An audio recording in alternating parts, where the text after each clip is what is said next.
яг үндэ бол бид нар сэтгэлийн эрч хүчээ алдсан тэр юм ингээд ер нь бол эмх цэгцэг болсон байна л гэсэн. Тэгэхээр ажлаас хашрах хам шинж гэдэг маань одоо ажилдаа дургу болох биш, ажлаа хийх тийм хүсэлгүй болох гэсэн үг шүү дээ.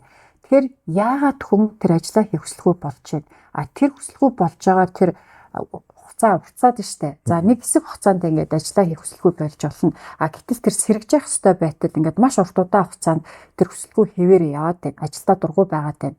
Тэгэхээр энд асуудал нь юу вэ гэхээр хувь хүн өөрөө өөрийнхөө тэр эрч хүчний менежментийг зөв хийж чадахгүй байгаа. Эрч хүчээ зөв удирдах чадахгүй байгаа тийм. Яг үндэ бол бид нар сэтгэлийн эрч хүчээ алдсан тэр юм ингээд ер нь бол эмх цэгцэг болсон байна л гэсэн. Эмх цэгцгээр ингээд нөгөө бүх юмыг ингээд цэгцлээл байна гэсэн үг шахахгүй юу. Ерөөсөө хүний нөгөө бодлоос эхэлнэ штэ. Бодлоо цэгцлэх хэрэгтэй. Бодол цэгцрээд ирэхээр үйлдэл мэн цэгцтэй болдог. Тэгээд үйлдэл цэгцрэхээр чи амьдрал хүртэл аяндаа цэгцтэй болдог. Юм тодорхой болдог тийм.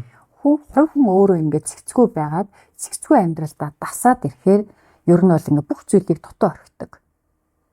Одоо нэг юм цэвэрлэжсэн дутуу орхидог. Нэг юмыг бодож яснаа үргэлжлүүлж боддоггүй. Нэг шийдвэр гаргах гэж яснаа шийддэггүй те. Нэг асуудлыг олж харчаа тэгээд тэрийг үлдээдэг. Ингээд тэг ерөнхийдөө ингээд аюу цэгцгүй болж ирдэг. Тэг цэгцгүй амьдрал дундаа хүн өөрөө маш ядардаг.